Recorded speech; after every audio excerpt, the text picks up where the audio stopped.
Hallelujah.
Commercial business. So I set up a corporation called L2 Limited, which is a legal company, and so I had a very targeted fundraising activity just for people to give money for capital so that we could bring in to buy capital equipment for businesses.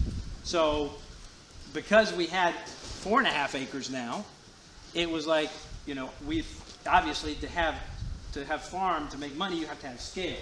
So people told us, you are not going to buy any substantial property in Malawi because it just doesn't work that way. There's too many people that own it. The shapes are weird. If you want to buy something, you have to buy an estate. We looked at some estates, and they were upwards to $1 million US, which is not in any zip code that I can live in. So what are we going to do? So God started opening up pieces of land out there at Nami, Congo, and I could show you a map. I don't have it with me. It's like a puzzle piece. And so since that time, we've had 22 separate transactions now. They all fit together like a puzzle, and now we have 30 acres of land that we've purchased.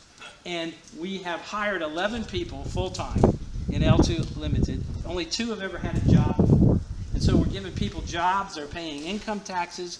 we're giving them the ones that it's appropriate, their retirement benefits, and so on and so forth. And it's amazing what's happening at Nami Congo, because now we're hiring people in that village to work, and we do piece work, which is part-time work. We've had up to 80 and 90 people at a time out there planting the fields, earning work, earning living, making money. And so that whole village now is becoming blessed because there's an opportunity for them to make money. And so we called the villagers together and laid out the rules. And we said, guys, if you want to work on this farm, here's the way it's going to work. But I want you to understand our intentions. I made it very clear our intentions was always to spread the gospel. And so we started a Bible study immediately for the workers. Volunteer, they didn't have to go to the Bible study to be part of our workforce. So we set that up. But we told the workers, I told that village, from us, you are not going to get any handouts. There's not going to be any food distribution, no clothes, nothing. The only money you'll ever get is if you work for it. And if you do a good job, you'll earn what you live. They applauded. I was so taken back. The chief was there. He stood up and gave a 10-minute testimonial. Let me tell you something. This is a blessing. We need to bless this farm. We need to bless these people. They will stay here. They will continue to give us jobs. If we work this field, we need to band together so that there's no stealing. And anyway, so that's what's going on out at the farm. So we planted some commercial. Yeah. Can you just throw in that the Muslim aspect?